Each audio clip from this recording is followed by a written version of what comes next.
আল্লামা হাসান জামিল সাহেবের আগমন শুভেচ্ছার স্বাগতম সদরবাসীর পক্ষ থেকে আল গোলাপ শুভেচ্ছা দারুল উলুমের পক্ষ থেকে আল গোলাপ শুভেচ্ছা الحمد لله وكفى وسلام على عباده الذين اصطفى أما بعد فأعوذ بالله من الشيطان الرجيم بسم الله الرحمن الرحيم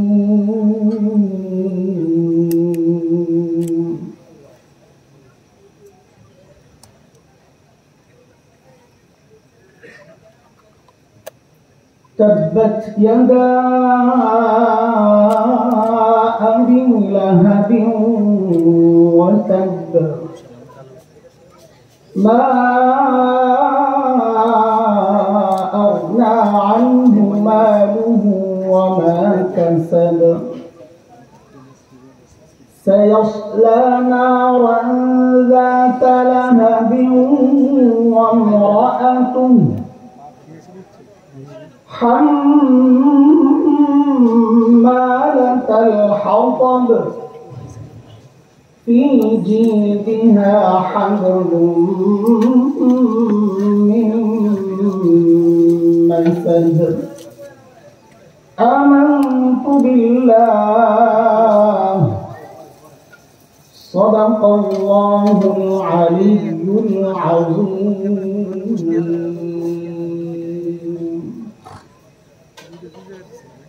সাভার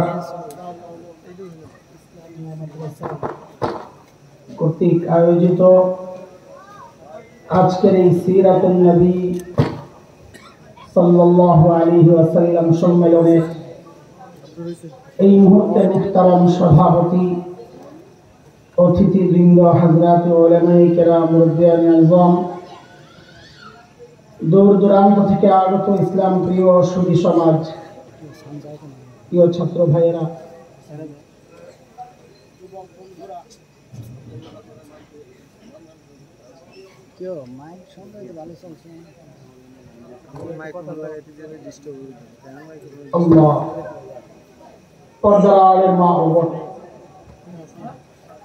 আল্লাহ সুবহানাহু ওয়া তাআলার অশেষ মেহেরবানি যে মহান মালিক দিন জানা দিন বুঝা দিন মানা এই আশায় আমাদেরকে এই মজলিসে আসার বসা কিছু কথা বলা ও শোনার তৌফিক দান করেছেন সেজন্য মহান রবের শুকরিয়া আদায় করি জবান খুলে প্রাণ খুলে কালিমাতু শুকর উচ্চারণ করি আলহামদুলিল্লাহ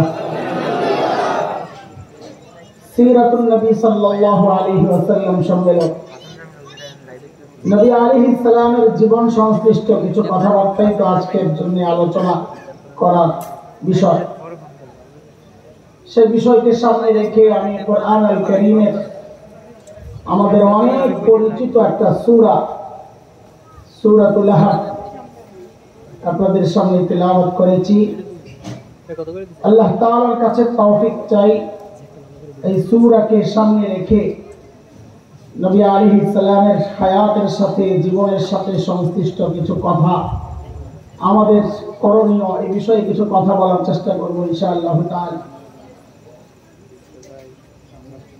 সূরা লাহব নাযিল হয়েছে কার সম্পর্কে এটা আমরা জানি তাই না বলেন তো কার সম্পর্কে সবাই জানেন তো জোরে বলেন আরো জোরে বলেন না হ্যাঁ ডরান কেন না ডরান আপনারা যে আবু লাহাবের দোসররা আবার হামলা করে না বাজবে নাই আবু লাহাব আসলে তার নাম ছিল না নাম হচ্ছে আব্দুল উজ্জা উজ্জার বান্দা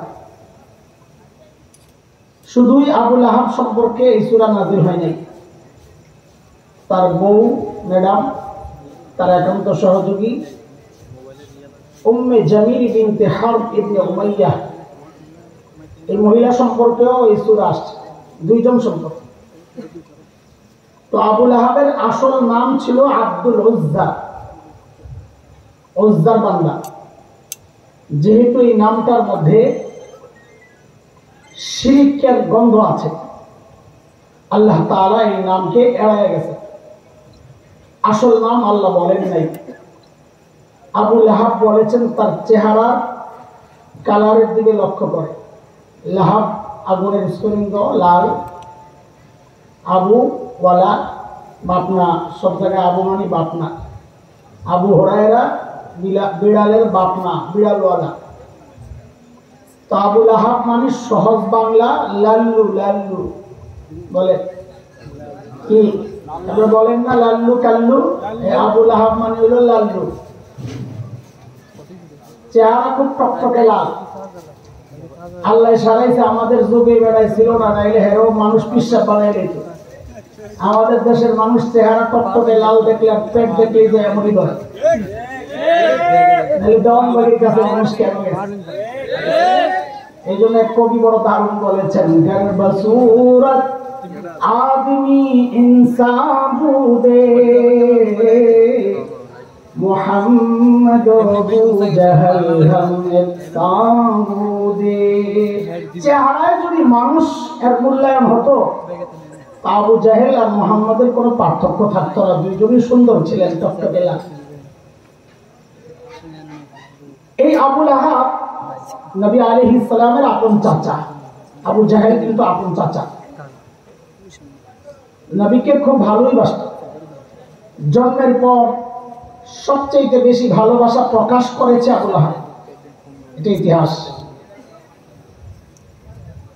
ভাতিজা, ছোটবেলায় মা হারাইছেন, বাবা হারাইছেন, দাদা হারাইছেন। চাচা আবু তালেব তার কাছে থাকে। তো আবু লাহাবও একটু খেয়ালখুল করে, মায়া করে। নবী আলাইহিস সালাম যখন নবুয়ত প্রাপ্ত হয়, তখন শুরুতে গোপনে গোপনে ইসলাম প্রচার চলতেছিল, গোপনে গোপনে। তো আল্লাহ তাআলা এক সময় আয়াত নাযিল করেন, ওয়ানযির আশীরাতাকাল আকরাবিন। কাছের আপনজনদের কাছে আপনি দিন পৌঁছায় দেন, মানে আর গোপন চলবে না। নবী আলাইহিস সালাম সাফা মারওয়া যারা হজে গিয়েছেন, সাফার পাশে একটা পাহাড় ছিল, জাবাল আবি কুবাইস। ওই পাহাড়ের উপরে উঠছেন। ওই সময়ের মক্কাবাসীদের যে সিস্টেম ছিল, শত্রু সম্পর্কে কাউকে সতর্ক করার জন্য যেভাবে ডাকা হইতো, নবী আলাইহিস সালাম ওইভাবে ডাকা শুরু করেছেন, ইয়া সাবাহা, ও বনু হাশিম, ও কুরাইশ, ও উমক উমক, এভাবে বিভিন্ন গোত্রের নাম ধরে ধরে নবী আলাইহিস সালাম ডাকছিলেন। সমস্ত কুরাইশ মক্কাবাসী দৌড়াচ্ছিল পাহাড়ের দিকে, কারণ ওরা নিশ্চিত ছিল নিশ্চয়ই মুহাম্মদ এমন ভয়ঙ্কর কিছু আশঙ্কা করছে, না হয় এভাবে ডাকতো না।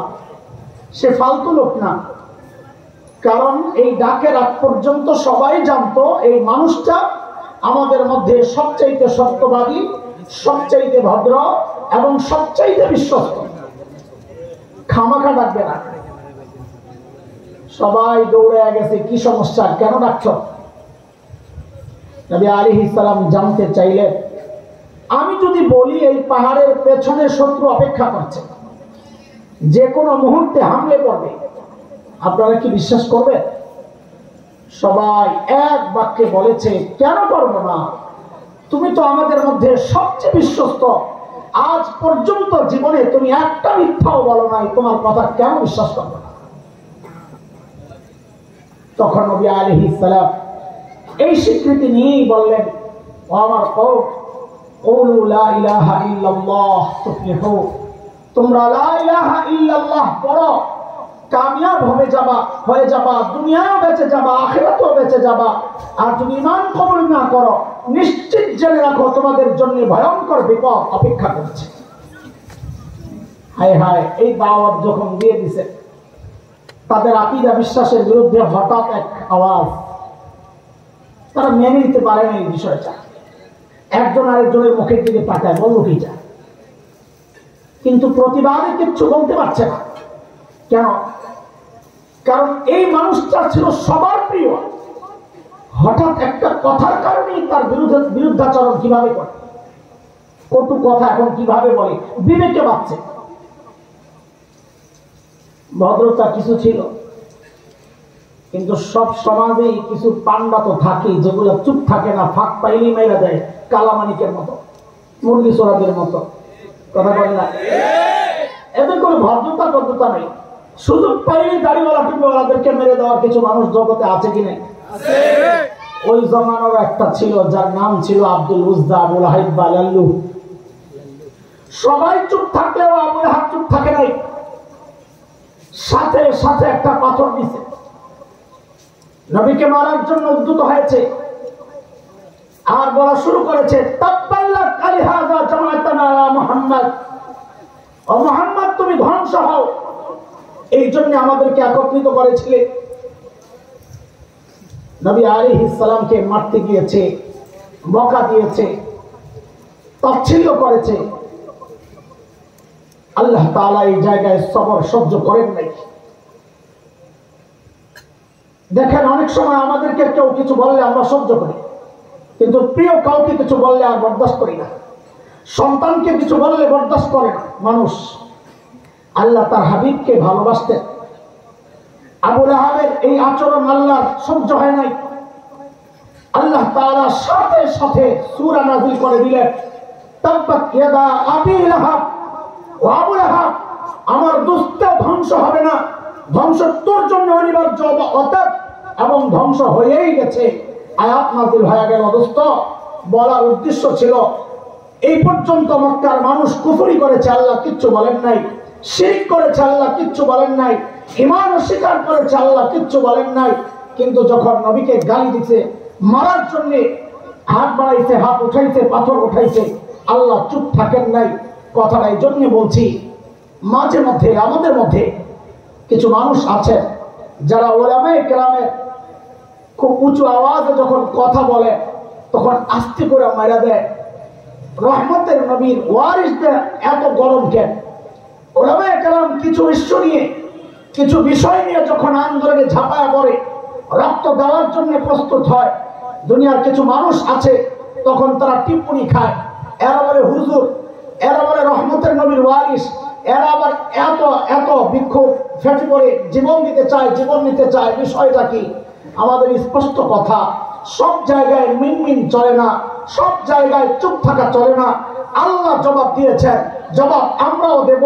ক্ষমতায় যাওয়ার জন্য আমরা এতটা আগ্রহী নই, ক্ষমতা থেকে কাউকে নামানোর জন্য আমরা এতটা কঠোর নই, কিন্তু যদি এই জমিনে আল্লাহর নবীর খাতমে নবুয়তকে নিয়ে কেউ টানাটানি করে, যদি এই জমিনে আল্লাহর নবীর ইজ্জত নিয়ে কেউ কথা বলতে চায়, আল্লাহর নবীর পারিবারিক জীবনকে নিয়ে কেউ অপবাদ দিতে চায়, আল্লাহর কসম আশিক রাসূলরা চুপ থাকে না, চুপ থাকতে পারে না, চুপ থাকতে।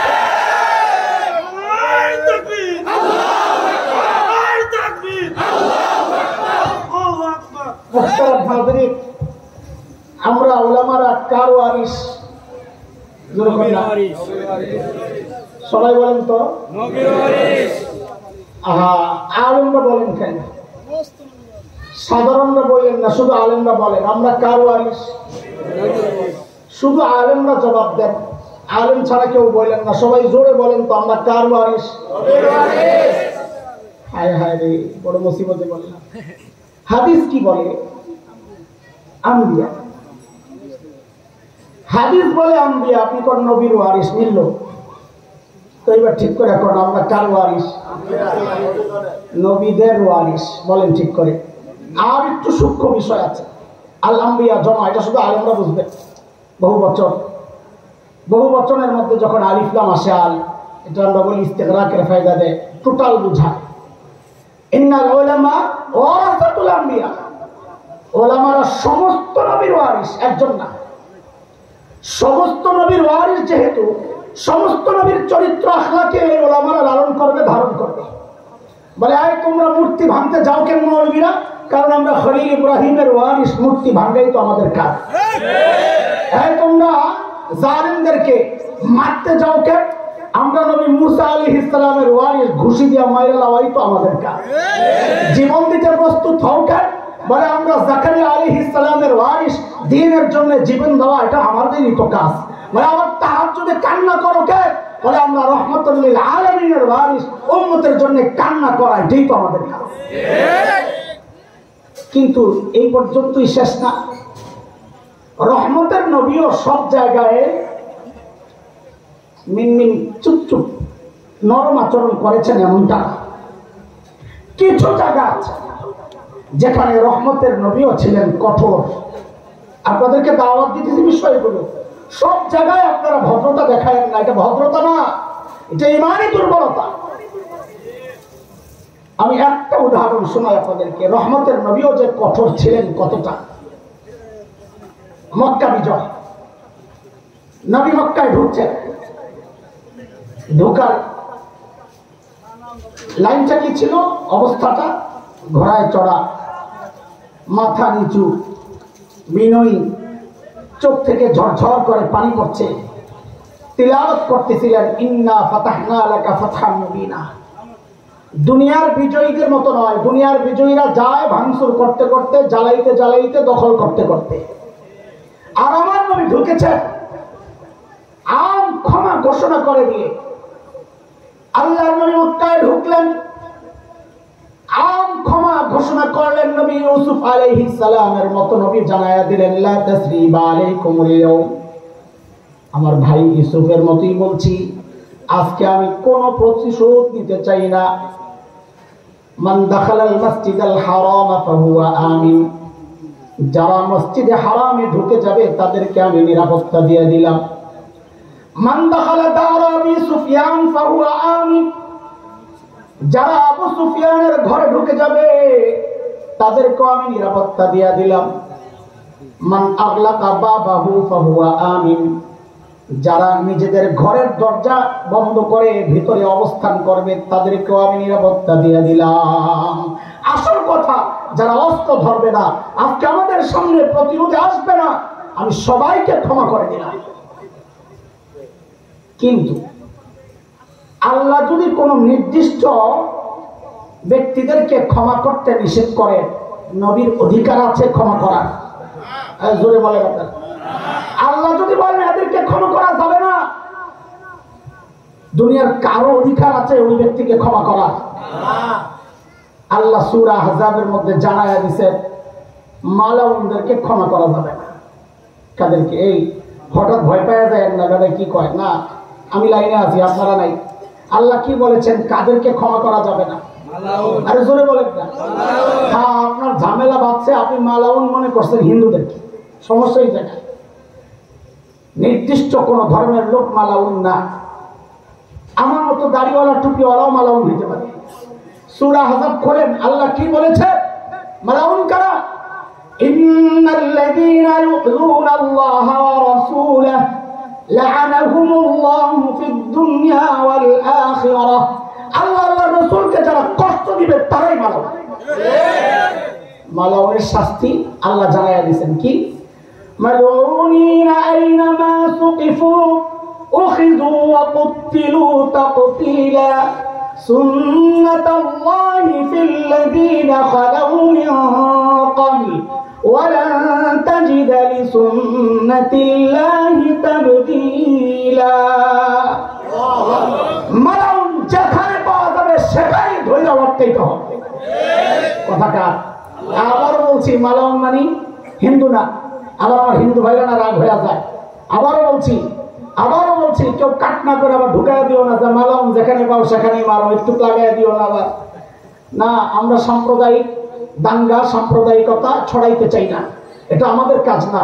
সাম্প্রদায়িক সম্প্রীতির এই দেশ উস্কানি দেয় যারা, এটা একটা নির্দিষ্ট শ্রেণী। এদেশের আপামর সাধারণ জনসাধারণ, সে মুসলমান হোক হিন্দু হোক, কেউ সাম্প্রদায়িক দাঙ্গা চায় না বলেই বাংলাদেশের সর্ববৃহৎ প্রতিষ্ঠান, শুধু বাংলাদেশ নয় গোটা এশিয়ার অন্যতম শ্রেষ্ঠ প্রতিষ্ঠান হাটহাজারী মাদ্রাসার দেয়াল ঘেঁষে যুগ যুগ ধরে বিশাল হিন্দু মন্দির, তারা তাদের কার্যক্রম চালাচ্ছে। আজ পর্যন্ত কোনো ইতিহাস নাই যে কোনো মাদ্রাসার ছাত্র একটা ইটা ওখানে নিক্ষেপ করেছে। এটাই প্রমাণ করে সাম্প্রদায়িক সম্প্রীতির এই দেশ বাংলাদেশ। নবী আলাইহিস সালামকে জানায় দিয়েছেন আল্লাহ মালাউনদের ক্ষমা নাই, এরা অনেক জ্বালাইছে। শেখ ইবনে তাইমিয়া রাহমাতুল্লাহি আলাইহি, আহলে ইলম যারা ওলামারা আপনাদের মুতালার জন্য আমি বলি, এটা খুব জরুরি পড়া দরকার এই মুহূর্তে। বিশেষ করে ইবনে তাইমিয়া রাহমাতুল্লাহ আলাইহির এক বিখ্যাত কিতাব আছে, আস-সারিমুল মাসলুল আলা শাতিমির রাসূল। কেনার সুযোগ না হলে ইসলামিক ফাউন্ডেশনে কিতাবটা আছে, আমি নিজে পড়েছি ওখানে। তো ওখানে গিয়ে একটু মোতালা করে নিব। শেখ ইবনে তাইমিয়া রাহমাতুল্লাহ আলাইহির বিখ্যাত কিতাব, শাতিমি রাসূলদের ব্যাপারে বিধান কি কি করতে হবে সব আছে। আল্লাহর হাবিব মক্কায় ঢুকে ঘোষণা দিলেন, নির্দিষ্ট কিছু ব্যক্তির নাম বললেন যে সবাইকে ক্ষমা করলো, এদেরকে ক্ষমা করা যাবে না। এরা কারা? শেখ ইবনে তাইমিয়া 15 জনের নাম এনেছেন ওই কিতাবে। আব্দুল্লাহ ইবনে খাতাল, কুরতুনা, কুরাইনা, সাররা, মাকিস ইবনে সুবানা, হুয়াইরিস ইবনে নাকিব, আব্দুল্লাহ ইবনে সাদ ইবনে আবি সারাহ, ইকরামা ইবনে আবি জাহল, ওয়াহশি ইবনে হারব, হিন্দা বিনতে উতবা, হুবার ইবনুল আসওয়াদ, আব্দুল্লাহ ইবনে জিবিআরা। হযরত শেখ ইবনে তাইমিয়া 15 জনের নাম বলেছেন। নবী আলাইহিস সালাম বলেছেন, মালউনিনা আইনামা সুকিফু উখিযু ওয়া কুতিলু তাকতিলা। এদেরকে যেখানে পাওয়া যাবে ধইরাই হত্যা করতে হবে। কয়জন?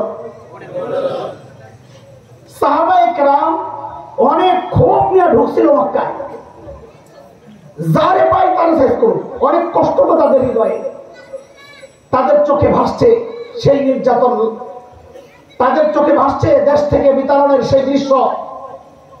যুগ যুগ ধরে দিন দিন তারা কত নির্যাতন এর শিকার হয়েছে, ভাসছে চোখের মধ্যে। কিন্তু নবী যেহেতু বলেছেন মাফ, মানুষ তো ভিতরের কষ্ট তো আর যায় নাই, অ্যাকশনে যেতে পারতেছেন না। যেহেতু 15 জনের মধ্যে আইসা করছে, এখন ধরেন টোটাল রাগ আছিল 10 কেজি সবার জন্য বরাদ্দ। এখন যেহেতু 15 জন আয় গেছে, এখন ওই 10 কেজি রাগ তো ওই 15 জনের উপর, তাহলে এক একজনের ভাগে রাগ কতটি করছে, বুঝলেন কথাটা? সবাই খালি খোঁজে কোনদারে পাও, পাইলেই সাইজ। আব্দুল্লাহ ইবনে খাতাল সে শুনছে ওই লিস্টে তার নাম আছে। আমি শুনান একটা মাঝখানে ফাঁক দিয়ে কথা বলি, ওই 15টার জীবনী আমি আলাদা আলাদা পড়ছি। কারণ কি, কেন নবী এত কঠোর হইলেন এদের ব্যাপারে? দেখছি সবগুলাই হয় গায়ক গায়িকা, নায়ক নায়িকা, লেখক কবি, মানে শিল্পী গোষ্ঠী আর ওই মিডিয়া কর্মী। এই 15টার পরিচয় সবগুলো মিডিয়া কর্মী। বুঝেন না এই কথার দ্বারা? সব যুগে বুঝি এরাই থাকে আকাম কুকামের মধ্যে সবার আগে, তাই না? আব্দুল্লাহ ইবনে খাতাল যায় কাবার গিলাফ দিয়ে নিজেরা জড়াইছে। হ্যাঁ, কাবার গিলাফ দিয়ে জড়াইছে কি জন্য জানেন তো? মনে করছে মুসলমান তো কাবারে অনেক ভালোবাসে, কাবার গিলাফ দিয়ে আমারে জড়াইলে হয়তো এরা আর আমারে মারবে না। যেমন এই দেশের কিছু রাজনীতিবিদ যখন বুঝে গেছে এই দেশের মানুষ টুপিকে ভালোবাসে, তাসবিহ ভালোবাসে, ঘুমটা ভালোবাসে, তো দেখবেন নির্বাচনের আগে দিয়া সারা জিন্দেগি ইসলাম আর মুসলমানদের বিরুদ্ধে সব ভূমিকা রেখা নির্বাচনের আগে দিয়ে আস্তে করে টুপি টাপি লাগায় হাসান বসরি হয়ে যায়, হিজাব আর তাসবিহ আর রাবেয়া বসরি হয়ে যায়। কথা ঠিক কিনা বলেন? পত্রিকা শিখছে ওই আব্দুল্লাহ ইবনে খাতাল। এবার সবগুলা রাস্তা একটাই, ধর্মীয় একটা লেবাস পরে নিজেরে বাঁচাইতে চায়। আব্দুল্লাহ ইবনে খাতাল কাবার গিলাফ দিয়ে নিজেরে জড়াইয়া আস্তে করে যায় চুপচাপ দাঁড়ায় রয়েছে, কিন্তু বোকারাম শরীর না ঢাকছস, পাও তো নিচে দিয়ে দেখা যায়। ছোটবেলায় একটা গল্প শুনছি মুরব্বীদের কাছ থেকে। নতুন বউ গেছে শ্বশুর বাড়ি, ভাত খাইতে বসছে পিড়ার মধ্যে। পিড়া চিনি? পিড়া এমন তো এক টেবিলে বসে পোলাবেন চিনবো থেকে পিড়া, মুরব্বীরা চিনবো পিড়া। পিড়ার মধ্যে বৈশা ভাত খাইতো আগে মানুষ। তো পিড়ার মধ্যে বসছে যে হঠাৎ তার বায়ু আসছে। এটা অনেকের কাছে হাসির কারণ, হাসি কি বেড়া সবারই তো আসে। তো এই জন্য আমরা এটা বললে কেমন শোনা যায়, আমরা এই জন্য ওই শব্দটাকে উল্টাইয়া বলি দপা আসছে আর কি। তো দপা যে আসছে আওয়াজ একটু হয়েছে ঠুস করে। নতুন বউ লাগছে সরব। এখন বউ কি করে, ওই প্লেটের মধ্যে আঙ্গুল দিয়ে জোরে জোরে চাপ দেয় আর ক্রুত করে ওঠে, বুঝাইতেছে বাজান শ্বশুর রে আব্বা আগে যে আওয়াজটা শুনছেন এটা আপনি যেটা মনে করছেন ওইটা না, এটা আমার আঙ্গুলের চাপের আওয়াজ। শ্বশুর তো আরেক শেয়ানা, পোলাবান বুড়া করে মনে করে কিচ্ছু বুঝে না, মানে কিচ্ছু না বললে তোর বাপ হয়েছে কর্তিকা। বুড়াই চিন্তা করছে বউরের স্মরণ যদি আমি না ভাঙ্গাই, হ্যাঁ সবসময় মিথ্যা গালি কইতেই থাকবে। তো তো বুড়া আস্তে করে কয়, বৌমা আওয়াজটা নাইলে ঢাকলা, কিন্তু গন্ধটারে কি করবা? আব্দুল্লাহ ইবনে খাত্তাবের এই প্রক্রিয়া বাঁচার এই চেষ্টা আমি যখন পড়ি আমার ওই কিস্সা মনে পড়ছে। আরে বেকুব, শরীর নাইলে ঢাকলি, পাউডার দেখা যায়, এটা কি করবি? হযরত আলী কাররামাল্লাহু ওয়াজহা দূর থেকে দেখছে পাও একটা দেখা যায়, দুইটা, নিশ্চয়ই 15 একটা, নাইলে আম ক্ষমা ঘোষণার পর লুকাই দিকে, লুকানোই তো প্রমাণ করে তুই 15 জনের একজন আসামি। কে সে? কোন রকমের চিন্তা ভাবনা ছাড়াই তলোয়ার নিয়ে দিছে দোষ। এই দৃশ্য দেখছে আরো 2 সাহাবী, সিরাতে মুস্তাফার মধ্যে পাইবেন এই গল্প। ছাত্রদেরকে বলতেছি, কোন কিতাবে? সিরাতে মুস্তাফার মধ্যে হযরত ইদ্রিস কান্দুলী রাহমাতুল্লাহি আলাইহি বিষয়টা আনছেন সুন্দর করে। হযরত আলী যখন দৌড় মারছেন, দেখা দেখি কোনো কিছু না বুঝেই আরো 2 সাহাবী দেখেই সাথে দৌড়। কারণ ওরা চিন্তা করছে আলী নিশ্চয়ই পাইছে একটারে, কারে পাইছে, কই পাইছে ভাবার সময় নাই, ভাগনি না পাই আলী কোবানোর আগে 2 কোবা আমরাও দিতেন। রহমতের নবীর ওয়ারিসদের ঘটনা শোনাইতেছি, খালি যে খোসা মারো অঙ্গরে দৌড়ায়া যাই আইনামা সকিফু ওখিজু অকতিলু তাকতিলা, কোরআনের বিধান, যেখানে পাইবা ধরবা, মাইরা ঝুলাইবা। হযরত আলী সাথে সাথে কল্লাটা কাইটা ওই যে মাকাম ইব্রাহিম আসছে, মাকাম ইব্রাহিমের কাছে না এরকম ঝুলায় রাখছে। কেন? এটা নবীর দুশমন। নবীর দুশমন দুনিয়ায় থাকার অধিকার রাখে না। এই জন্য আমরা বলিটাই স্পষ্ট করে, কোন বিশেষ ধর্মের সাথে আমাদের কোনো শত্রুতা নাই, তারা আমাদের ভাই, ছোট ভাইয়ের মতো ওদেরকে আদর স্নেহ আমরা রাখতে চাই।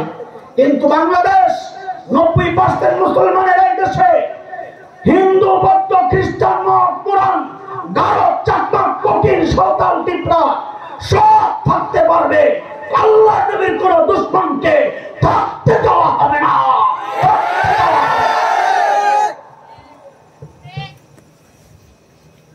এই 15 জনের মধ্যে একজন ছিলেন হযরত আব্দুল্লাহ ইবনে সাদ ইবনে আবি সারাহ। এই আমি কার গল্প শোনাইতেছিলাম মাথায় রাখা লাগবে, রহমতের নবী। কার নবী? কোন নবী? খোসা দাও যে খোসা, ওই নবীর গল্প শোনাইতেছি। সব জায়গায় খালি আমাদের কাছ থেকে দয়া আশা করো না, কিন্তু আমাদের চেয়ে বেশি দয়াবান দুনিয়ায় কেউ নাই। আমরা ক্ষমা করতে জানি, নিজের ব্যাপার দিন আর শরিয়ার ব্যাপার হলে আমরা আপোষ করতে জানি না, এটাই আমাদের মূল পরিচয়। রহমতের নবী হযরত আব্দুল্লাহ ইবনে সাদ ইবনে আবি সারাহ ছিলেন হযরত ওসমান রাদিয়াল্লাহু আনহুর দুধ ভাই। হযরত ওসমান কি নবীর খুব দূরের কেউ ছিলেন? কথা বলেন, কতটা আপন ছিলেন। দেখেন আমি বলি, এটা হযরত ওসমানকে নিয়ে কথা বললে আমার খুব কষ্ট লাগে। এই জন্যে একজন মানুষ নিজে বিয়ে করতে গেলে যতটা তথ্য তল্লাশি করে, নিজের মেয়েকে বিয়ে দেওয়ার ক্ষেত্রে তার চেয়ে বেশি তথ্য তালাশ করে। কথা বলেন না? যারা মেয়ে বিয়ে দিতে এখন জিজ্ঞান, আল্লাহর নবী হযরত ওসমানকে কতটা বিশ্বস্ত মনে করলে নিজের একজন না, নিজের দুইটা মেয়েকে তুলে দিছে।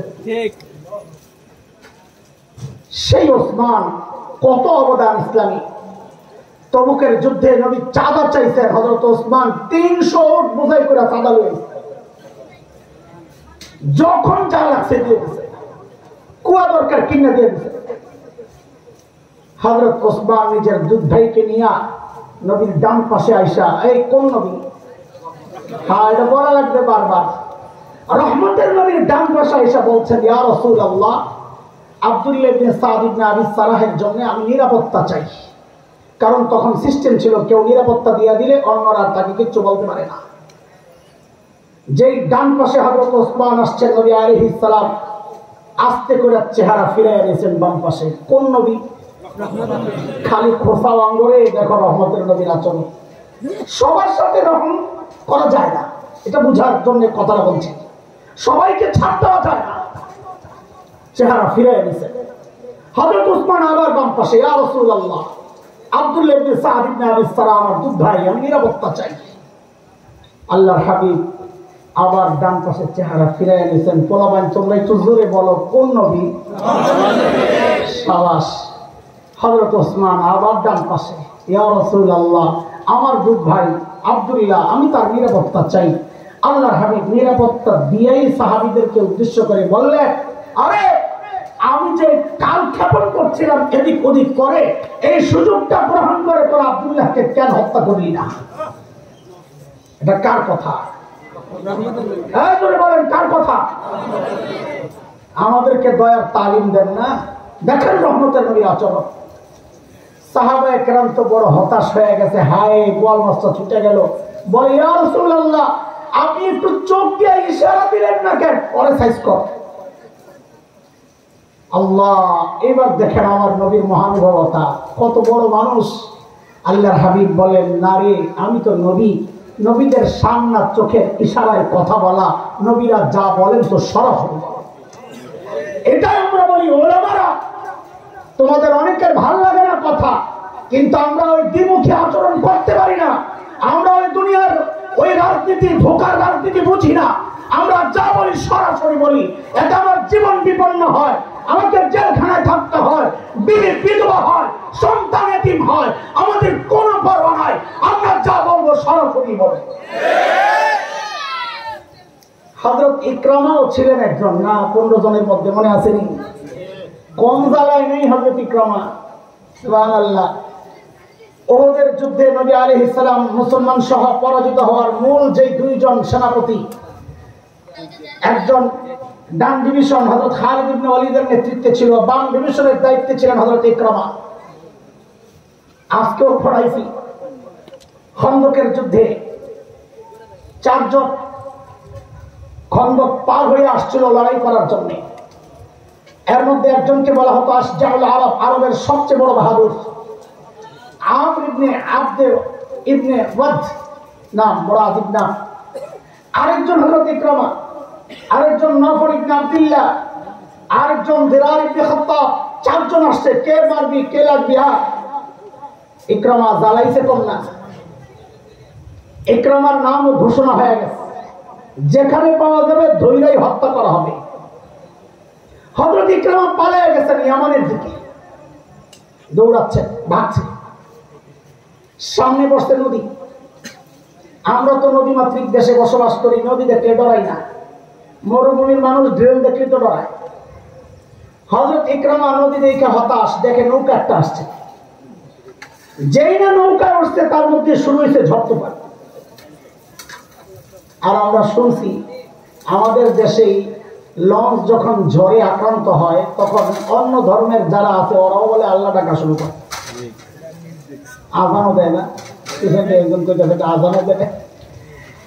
হযরত ইকরামা যখন ঝড় শুরু হয়েছে, হযরত ইকরামা ডাকা শুরু করছে, ইয়া লাত ইয়া উজ্জা ইয়া মানাত ইয়া হুবাল, আমারে বাঁচাও। মাঝি ডাক দিয়া কয়, মুরব্বি কামড় না, কামড় না। কেন? বলে, স্থলে যে আল্লাহ বাঁচান, এই পানি তো সেই আল্লাহই বাঁচাতে পারে, আর কেউ বাঁচাতে পারে না। দেখেন, আল্লাহর নবীর দাওয়াত ইকরামা পর্যন্ত পৌঁছে নাই।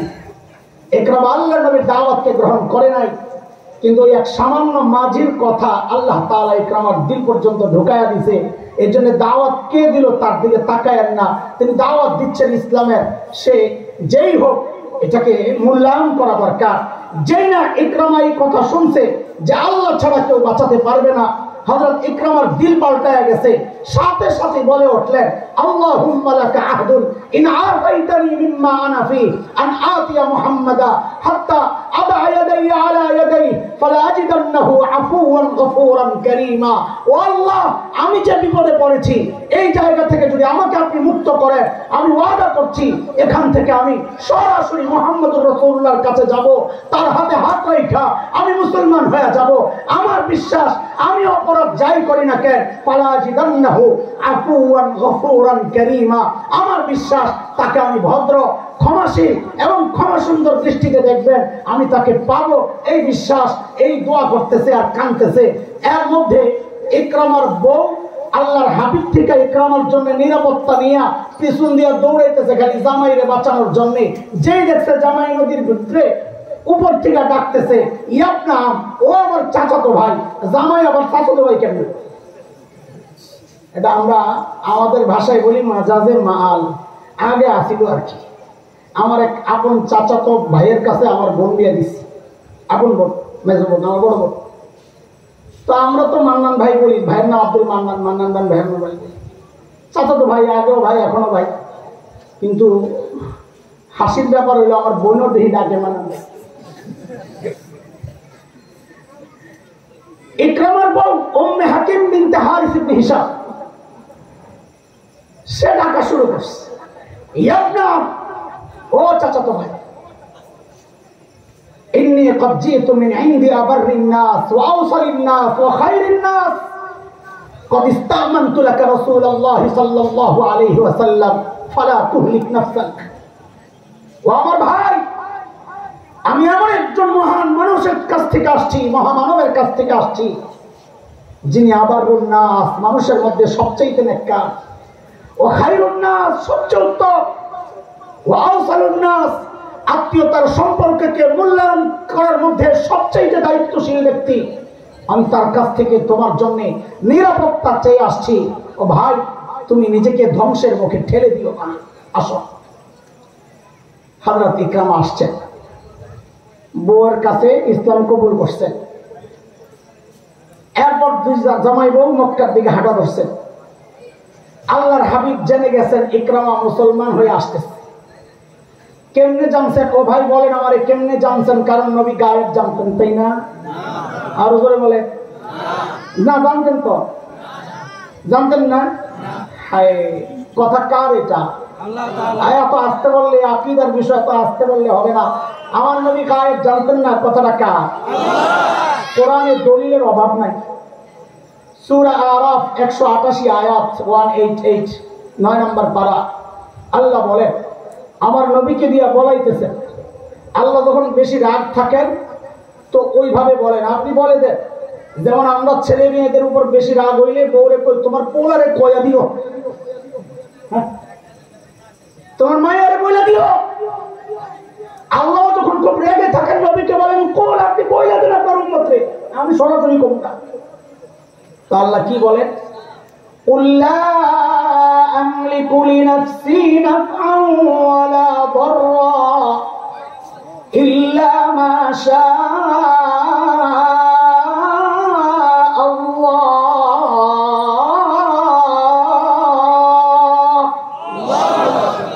ওয়ালাউ কুনতু আ'লামুল গায়ব লাস্তাকথারতু মিনাল খায়র وما مسني السوء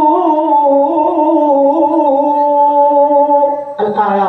নবী আপনি বলে দেন, আমি যদি গায়েব জানতাম, আমি আয়াতের টুকরা অংশের তর্জমা করতেছি, আমি যদি গায়েব জানতাম দুনিয়ার সব ভালো কিছু আমি অর্জন করতাম, আমি আর এত বিপদে পড়ি না, এত বিপদ আমাকে স্পর্শ করে না। কি বোঝা গেল? নবী গায়েব জানতেন না, জানতেন না। আল্লাহর হাবিব জেনে গেছেন ইকরামা আসতেছেন ইমানদার হয়ে, কিন্তু নবীর কলিজায় ডর। আহারে, আমার সাহাবীদেরকে তো আমি আটকায়া দিছি, কাউরে কিছু বলা যাবে না, ইকরামারেও তো বলা যাবে না, কারণ নিরাপত্তা দিয়ে দিছি। এখন কলিজার ওই কষ্ট দূর করার জন্য যদি ইকরামার সামনে বাবা আবু জাহেলকে গালাগালি করে, আমার ইকরামা কষ্ট পাবে। ক্ষোভ মিটানোর জন্য যদি ইকরামারে না বইলা তার বাবা আবু জাহেলকে গালাগালি করে, ইশারা ইশারা, তোর তো পারলাম না, তোর বাপের ধরি। আল্লাহর হাবিব বললেন, ও আমার সাহাবীরা শোনো, ইয়াতিকুম ইকরামা মুমিনা ফালা তাসুব্বু আবা ফাইন্না সাব্বাল মাইয়িত ইউজিল হাই। আমার ইকরামা মুমিন হয়ে তোমাদের কাছে আসছে, খবরদার তার বাবারে কিন্তু তোমরা গালি দিও না, কারণ মৃত ব্যক্তিরে গালি দিলে তার জীবিত আপনজনের কলিজায় কষ্ট লাগে। আহা, কি আদর্শ আমার নবীর! আল্লাহু আকবার। এই ছোট্ট একটা চরিত্র যদি দেশের রাজনীতিবিদরা ধারণ করতে পারে, যে পূর্ববর্তী যারা চলে গেছে, যাদের অবদান আছে দেশের জন্য কিছু হলেও, সে যেই হোক, তাকে নিয়ে কটূক্তি করা যদি বন্ধ করে দেয় দেশের রাজনীতিবিদরা, আমরা হলফ করে দায়িত্ব নিয়ে বলতে পারি তাদের আপোষের দূরের যে সম্পর্ক, তাদের যে আপোষের ক্ষোভ ক্রোধ রাগ, এই সব কিছু অবশ্যই অবশ্যই কমে যেতে বাধ্য। কথা বলেন ঠিক? যাই হোক, এই 15 জনের ইতিহাস বসে বসে বললে তো সূরা আল-আহজাব শেষ করা যাবে না। আমার বলার যে উদ্দেশ্য, এই আয়াতের উপর সব জায়গায় চুপ থাকা যায় না, সব জায়গায় নরম আচরণ করা যায় না। কিছু জায়গা আছে এখানে আমার নবী রহমতের নবী ও চূড়ান্ত কঠোর হয়ে দেখাইছে। তুমি আমি কে সেখানে নরম হওয়ার? ঘুমাইতে ঘুমাইতে পড়েই গেল আল্লাহর বান্দা। আরে মা যাও পাশে যাও, আবার ঘুম দিছে, থাক। মাশাআল্লাহ, কি সুখের জীবন। হ্যাঁ, আমরা শুয়ে ঘন্টায় ঘন্টায় কাটাই, ঘুমাই না। ঘুমের থেকে পইরা, চেয়ার থেকে পইরা আবার লাভ দৌড়টা, আবার ঘুম। মারহাবা। আল্লাহ বলেন তাব্বাত ইয়াদা আবি লাহাবিন ওয়া তাব।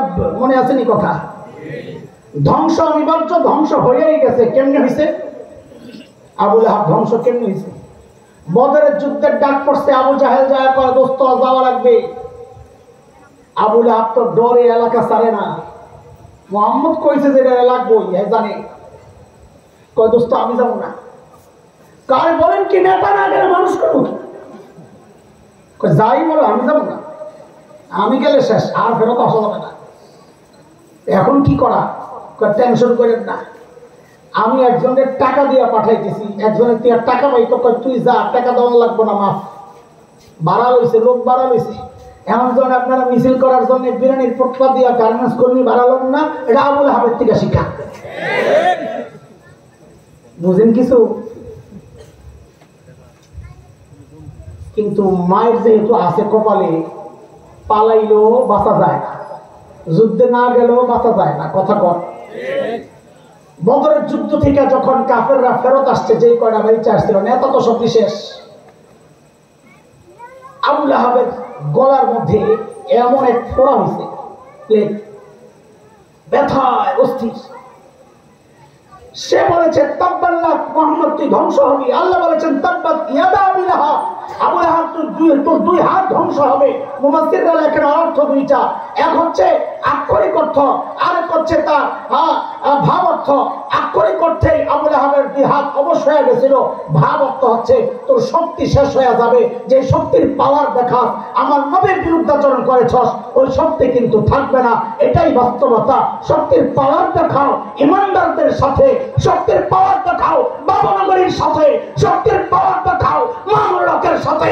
ওই শক্তি থাকতে পারে না, টিকতে পারে না, টিকতে পারে না। পছন্দ হচ্ছে পছন্দ, উচ্চা ময়রা গন্ধ বেরিস। অথচ এই আবু লাহাব পাওয়ার দেখাইতো কি? আমার পোলা পাই অনেক, আমার যে গার্মেন্টস শ্রমিক আছে 1000, মিছিল করলে ভাড়াইলাম। আপনাকেও ভাষাটাই বলতেছি আর কি, সূরা তো আগেরটাই। মালের পাওয়ার দেখাইতো, কর্মীর পাওয়ার দেখাইতো। আমাদের ওই যে এক নেতা, বড় নেতা, গলা ভাঙ্গা পালামুনা ফখরুল সাহেবের বাসায় যায় আছে এখন। উনি বলছিলেন আমাদের নেতা কর্মীরাই যথেষ্ট। বলছিল আবু লাহাব ঠিক এই কথাই করছে। আল্লাহ কয় না, যখন দৌড়ি খাইবা মা আগনা আনহু মালহু ওয়া মা কাসাব, তোর মাল আর তোর কামাই, তোর সন্তান, তোর পাওয়ার তোরে বাঁচাইতে পারবে না। কি করছে? যে সন্তানের বাহাদুরি দেখাইছে, ওই সন্তান এখন লাশ ধরতে আয় না। ইয়া নাফসি ইয়া নাফসি, যার যার জান বাঁচা। যাওয়ার সময় বলে কইও যায় না। বুঝেন কিছু? সন্তানরা কয়ে রে ধরা যাবে না, যেই বন্ধ করেছে। তো কি করা? কয়ে রে, ওই সময় তার হেলিকপ্টার ছিল না, হেলিকপ্টার থাকলে হেলিকপ্টার দিয়ে উড়াইতো।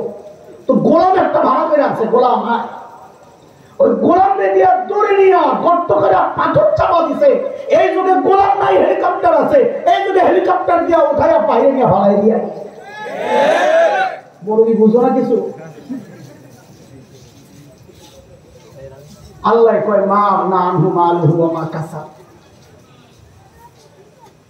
অক্ষরে অক্ষরে মিলে যায়। আমি পড়ি আর অবাক হই, আয় খোদা 1400 বছর আগে নাজিল করছো, এখনো মিলতেছে, কিয়ামত পর্যন্ত মিলতেই থাকবে। এটা কোরআনের সৌন্দর্য, অক্ষরে অক্ষরে মিলতেছে। সায়াসলা নারান যাতা লাহাব ওয়া ইমরাতু, ও আবু লাহাব তুইও ঢুকবি সেই আগুনে, তোর বউ ঢুকবে। উম্মে জামিল বিনত হারব ইবনে উমাইয়া বেড়ি তো খেয়ে পাই গেছে, কি আমার বিরুদ্ধে সূরা নাযিল হইছে, নেতা গো বউ থাকে এরকম করকইরা। শহরে এরকম কিছু মহিলা পাওয়া যায়, উঁচা উঁচা জুতা পইরা, হায় রে চলে কেমনে, বেড়ারা পিছন দিয়ে। আমি তো নিউ মার্কেট আমার এলাকাতেই, বেড়ার এই বগলের তলে এক ব্যাগ, এই বগলের তলে এক ব্যাগ, দুই কান্দে দুইটা, হাতে দুইটা লইয়া চলতেছে জিঙ্গা ঠেলা গাড়ি। এমন মহিলা আছে না নাই? আল্লাহ তোরে বাঁচাক, আল্লাহ তোর উপর রহম করুক। এই বেড়া করে দেখলে আমার বড় দয়া হয়। আবু লাহাবের বউ ছিল এরকম একটা কঠোর, যেই শুনছে আয়াত নাযিল হইছে, হাতে পাথর হইছে জামাইয়ের মতো, নবীকে খুঁজতেছে, মোহাম্মদ কোথায়, মারবো। তোমরা যেমন আমগরে খোঁজো বাড়ি বাড়ি, মোল্লা কই, ইমাম কই, এটা যেটা শহীদদের জন্য দোয়া করছে ওই ইমামটা কই, আর দর খোঁজো না। আবু লাহাবের বউ খুঁজছে। কাবার পাশে যায় নবী আলাইহিস সালাম তিলাওয়াত করতেছিলেন বসে বসে, সাইয়েদনা আবু বকর পাশে বসা। আবু বকর দেখছেন উম্মে জামিল আসতেছে, হাতে পাথর। আবু বকর ভয় পায় গেছেন। কার জন্য ভয় পাইছেন, নিজের জন্য না নবীর জন্য? নবীর জন্য। কানে কানে বলতেছেন ইয়া রাসূলুল্লাহ, উম্মে জামিল আসতেছে, আর মতি গতি ভালো না। ও মুসলমান শুনো শুনো, আল্লাহর হাবিব আবু বকরকে বলেন, তুই আপনি ডরান কেন, আরে আসতে দেন, করে আসতে দেন। কেন? ভয় পায়েন না, ও আসলে আয়েশা তো আমারে দেখবেই না। কি রে ভাই, জেল জেল তো মানুষ বসা, দেখবে না মানে কেমন কথা?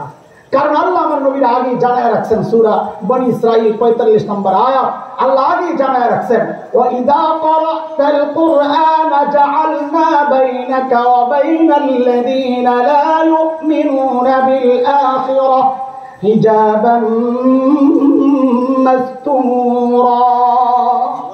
নবী আপনি যখন তিলাওয়াত করবেন, আপনার আর বেঈমানদের মাঝখানে আমি নিরাপত্তা পর্দা দিয়ে দিব, আর আপনাকে দেখবে না। সুবহানাল্লাহ। উম্মে জামিল আয়েশা খালি খুঁজে, আবু বকর তো বুঝছে চান্দু তুমি তো নবী দাও না। এখন আবু বকরের জিজ্ঞাসা, ওই মোল্লা তোর দোস্ত কই? আপনি তো বলেন হুজুর তোর মোল্লা কইছে নাকি? তখন মোল্লা কয় না, আমি সময়ের শব্দ দিয়ে তাফসীর করলাম। ওই মোল্লা তোর দোস্ত কই? এখন দেখেন আবু বকর বসতে কি বিপদে। যদি বলেন লা আদরি, আমি জানি না, তো আবু বকরের সিদ্দিক কাটা যায়, মিথ্যাবাদী হন। আর যদি বলেন এই যে হ্যাঁ যায় নবী, এই যে তো আবু বকর মাই খায়। কেন মাই খাবে?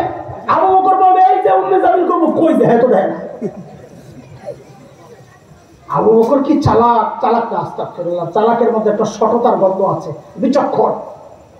সাইয়েদনা আবু বকর কি বিচক্ষণ, জবাব দেওয়ার ক্ষেত্রে কি কৌশলী হয়েছেন, সুবহানাল্লাহ। ওই যে হিজরতের সময় যাচ্ছে নবী আবু বকর সাথে আমির ইবনে ফুহাইরা, হযরত আবু বকরের আযাবকৃত গোলাম, উম্মে রুমানের আগের সংসার আব্দুল্লাহ, তার সন্তান তুফাইল ইবনে আব্দুল্লাহর গোলাম ছিল আমির ইবনে ফুহাইরা। হযরত আবু বকর কিনে তাকে আযাদ করছিলেন। সে আমির ইবনে ফুহাইরাও সঙ্গী। নবী আর আবু বকর চলছেন মদিনার পথে। মক্কাওয়ালারা ঘোষণা দিছে, যেখানেই পাওয়া যাবে ধইরা নিয়ে আসো, 1000 ওট পুরস্কার, 100 ওট পুরস্কার। সবাই খুঁজতেছে, যদি লেগে যায়। খবর ছড়াইতে ছড়াইতে এমন জায়গায় চলে গেছে যারা নবীও চিনে না, আবু বকরও চিনে না, তাও খুঁজে যদি লেগে যায়। খুঁজতে খুঁজতে একদল তো পেয়ে গেছে। সামনে আবু বকরের ওট, পেছনে নবীর ওট। কোন রিওয়ায়াতে আসছে কসওয়া, বুখারীতে আসছে জাদা। আবু বকর সামনে, হেরা ধরছে, ওই মিয়া খারাপ, চিনে তো না। আবু বকরকে ধৈর্য জিজ্ঞেস করতেছে, মাম্মাক, তোমার সাথে এই লোককে? এটার পরিচয় পাইলে তো বুঝে দেবো কে কোনটা। আবু বকর কি বিচক্ষণ, যদি বলেন লা আরিফুহু, এই বেটারে আমি চিনি না, তো নিজের সিদ্দিক কাটা যায়। আর যদি বলেন হাজা নবী না, তিনি আমাদের নবী, তো নবী কাটা যান।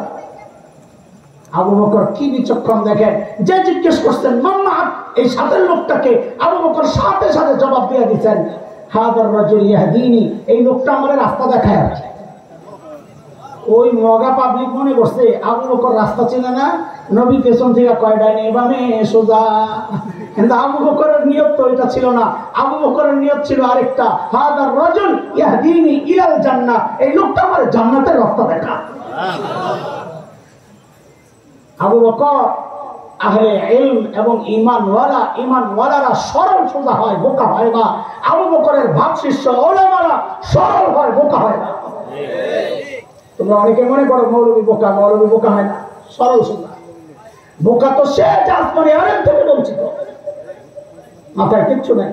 আমার কথা না, আল্লাহর কথা।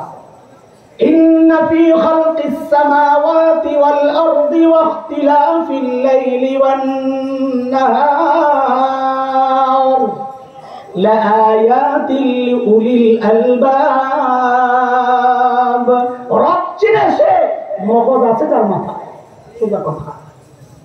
হযরত কাসিম নানতুবি রাহমাতুল্লাহি আলাইহি দারুল দেওবন্দের অন্যতম প্রতিষ্ঠাতা, এদেশের স্বাধীনতার অন্যতম প্রধান পুরুষ, আজাদী আন্দোলনের মহান সিপাহসালার, আমাদের আধ্যাত্মিক রাহবার। ইংরেজরা আলেমদেরকে ধরে ধরে খালি ফাঁসিতে ঝুলায়, শুয়োরের চামড়ার ভেতরে ঢুকায়া জ্বালায়া দেয়, পোড়ায়া দেয়। সঙ্গীরা আপনজনরা বললেন, ভক্তরা বললেন, হযরত আপনি একটু লুকান। আরে যারাই পায় তারই ঝুলায় আপনি লুকান। কাসেম নাম তুমি লুকায় না, দুনিয়া কি লুকান? মানুষ এত অনুরোধ করছে তো যায় লুকাইছে। 3 দিন পরে ভাই আর লুকানো যাইব না। কেন? গাড়ের সাউরে আমার নবী 3 দিনের বেশি লুকায়া ছিলেন না, এই সুন্নত এর বেশি আমি আর কি করতে পারব না। লুকানোর ক্ষেত্রে আমাদের আকাবিররা সুন্নত ফলো করছে। ফাঁকি দিয়ে একটা কথা কয়ে লাই, নিজের কারামতি না। আমরা যখন লুকায় লুকায়া থাকি, গেছিলাম এক বাসায়, আমার এক বোনের বাসায়। বোন ফোন দিয়ে আমার আরেক বোনকে বলতেছে ভাইয়ের আজকে পেটে একটু সমস্যা, ইফতারিতে কি খাওয়ানো যায়। তো আমার ওই পাশের বোন বলতেছে আমি দই নিয়ে আসতেছি। আমার নাম ছিল মুহাজির। আমি কইছি ফোনের নাম বলবা মুহাজির ভাই। ওই বোন তার এত কিছু মনে নাই, হাসান ভাই। ফোনে যখন কয় আমি তো তাড়াতাড়ি ইফতার দেখ খাই আমি যাই, কারণ গন্যা দেখছি আমার 3 দিন শেষ, রাত্রি বাইরে হয়ে গেছে ইফতার খাই আর থাকা যাবে না। কাসেম নানতুবি মসজিদ, ছাত্র মসজিদ, দোস্ত আমরা একসাথে ছিলাম দারুলুমে দেওবন্দে, মূল দেওয়ালের পাশের মসজিদ ছাত্র মসজিদ। কাসেম নানতুবি ওখানে আছে। ইংরেজরা টের পায়া পুরা মসজিদ ঘেরাও দিচ্ছে। কাসেম নানতুবি ভিতরে, ইংরেজরা ভিতরে ঢুকে দেখে এক বেটা লুঙ্গি পরা গেঞ্জি পরা মসজিদ ঝাড়ু দেয়। ওইটাই কাসেম নানতুবি। আমাদের আকাবিররা কত সাদা সিধা দিব। ইংরেজরা ঢুকা দেখা মনে করছে এটা তো কাসেম নানতুবি হইতে পারে না, কারণ ওদের চিন্তা এত বড় আন্দোলনের নেতা, গোটা ভারতের মুসলমান তো বটে, হিন্দুরাও যার কথায় ওঠে বসে, এমন নেতা এত স্বাভাবিক জীবনযাপন হতে পারে না। ওরা মনে করছে পেটটা অন্তত আমাদের দলমালি হুজুরের মতো দেওয়া দরকার। এত বড় নেতা যা কাসেম নানতুবিকেই জিজ্ঞেস করতেছে কাসেম নানতুবি কাহা হয়, এই কাকে জিজ্ঞেস করছে? কাসেম নানতুবি কাহা হয়। কি বিপদ! কাসেম নানতুবি যদি জবাব দেন मैं हूं তো ধরা পড়ে, আর যদি বলেন পাতা নেই জানি না তো মিথ্যা হয়। আবু বকরের ওয়ারিস তো জবাব তো মুখের মধ্যে। যে জিজ্ঞেস করতে কাসেম নানতুবি কাহা হয়, হযরত কাসেম নানতুবি যেখানে দাঁড়ায় আছিলেন ওখান থেকে একটু সামনের দিকে গেছে। এবার বুঝেন আগের জায়গাটা ফাঁকা হয়েছে কিনা। যেখানে ছিলেন এখান থেকে সামনে গেলে আগের জায়গা ফাঁকা হয়েছে কিনা, কথা বলে না। ফাঁকা হয়েছে? আগের জায়গা যেহেতু ফাঁকা হয়েছে, এখন এমন একটা ভাব রয়েছেন যে বুঝতে একটু কষ্ট হয়েছে। হ্যাঁ কে আবার ও কাসেম নানতুবি, ও আচ্ছা ও তো আমি হাতে, উনি তো একটু আগে এখানে ছিল। কথা তো ঠিকই আছে, একটু আগে এখানে ছিল, এখন তো একটু সামনে যায় দাঁড়াইছে। ইংরেজরা মনে করছে একটু আগে এখানে ছিল, এখন বুঝি পালায় গেছে। আরে বল মাস্টার চিন্তা গেল না। উম্মে জামিল যখন জিজ্ঞেস করেন, হে আবু বকর তোমার দোস্ত কোথায়, মনে আছে নি কথা? হযরত আবু বকর যদি বলেন লা আদরি আমি জানি না, তাইলে মিথ্যা হয়। আর যদি বলেন এই যে, তো আবু বকর মাই খায়। হযরত আবু বকর বিচক্ষণ মানুষ, আস্তে করে জবাব দিয়া দিলেন, খুঁজা দেখো। কি বলে খুঁজা দেখো? ও মাদ্রাসা ছাত্ররা জানে আমরের সিগা জুমলা ইনশাইয়া সিফকিস গেলে ইহতিমাল নাই, খালি নাহমিরে প্রশ্ন নিয়ে কামে লাগাও। প্রশ্নবোধক যে বাক্য, হ্যাঁ, নিষেধ নির্দেশ, এই জাতীয় বাক্যের মধ্যে সত্য মিথ্যা থাকে না। করো, এর মধ্যে কোনো সত্য মিথ্যা নাই। কইরো না, এর মধ্যে কোনো সত্য মিথ্যা নাই। তুমি কি করেছ, এর মধ্যে কোনো সত্য মিথ্যা নাই। আবু বকর যখন বলেছেন খুঁজে দেখো, উম্মে জামিল মনে করছে আবু বকরও জানে না, আমারে খুঁজতে কইতেছে। আল্লাহ বলেন হাম্মালাতাল হাতাব। এ মুসলমান, খেয়াল করেন 1400 বছর আগের আয়াত, সমাজের রন্ধ্রে রন্ধ্রে অসঙ্গতিগুলো এক আয়াত আল্লাহ দেখায়া দিয়েছেন। খেয়াল করেন, হাম্মালাতাল হাতাব, আবু লাহাবের বউয়ের পরিচয় দিচ্ছেন আল্লাহ। হাম্মালাতাল হাতাব, মুফাসসিররা সাধারণত 3টা তাফসীর বেশি করেন এই আয়াতের। কয় তাফসীর? কম 3 তাফসীর মুখস্থ শোনার লাগবে আমার এই বাতিজা। এক, হাম্মাল বলা হয় কুলিকে, আরবিতে কুলি, কুলি হাম্মাল, কুলি। হাম্মালা আল হাতাব, শুকনা লাকড়ি কাটে। হাম্মালাতাল হাতাবের স্বাভাবিক অর্থ হয় শুকনা লাকড়ি মাথায় নিয়ে যে যায়, বহনকারী। শুকনা লাকড়ি বহনকারী। আবু লাহাবের বউকে আল্লাহ এই পরিচয়ে কেন পরিচিত করলেন? খেয়াল করেন, আবু লাহাবের বউকে আল্লাহ এই পরিচয়ে কেন পরিচিত করলেন? মুফাসসিররা বলেন, এক নাম্বার 1, আবু লাহাবের বউয়ের একটা কাম ছিল, সে কাঁটাওয়ালা লাকড়ি, কাঠ, গাছের এই ডাল, কাঁটাওয়ালা, এগুলার নিয়ে নবীর মসজিদে যাওয়ার রাস্তায় বিছায়া রাখতো, যেন যাইতে পারে না। দুনিয়ার মানুষ শোনো, আবু লাহাবের বউ আসেনি এখন? কথা বলে না। আবু লাহাবের বউ উম্মে জামিল আসেনি তো? সূরা তো রয়ে গেছে। এটা হলো কোরআনের বৈশিষ্ট্য। আমরা আমাদের পরিভাষায় বলি, কোরআনের মাওরিদ খাস, নাজিল হয়েছে যেই প্রসঙ্গে, ওই প্রসঙ্গ নির্দিষ্ট, কিন্তু তার হুকুম এর বিধান চলবে, এর আবেদন চলবে কিয়ামত পর্যন্ত। উম্মে জামিলরা নাই, কিন্তু উম্মে জামিলের মতো স্বভাবী মানুষ থাকবে কিয়ামত পর্যন্ত।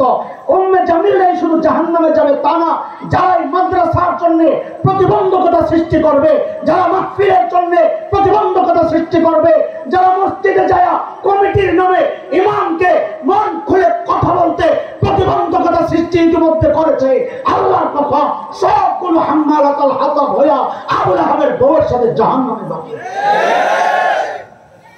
এক অর্থ কইলাম, মিলে না? মিলে না। এই সমাজের সাথে মিলে?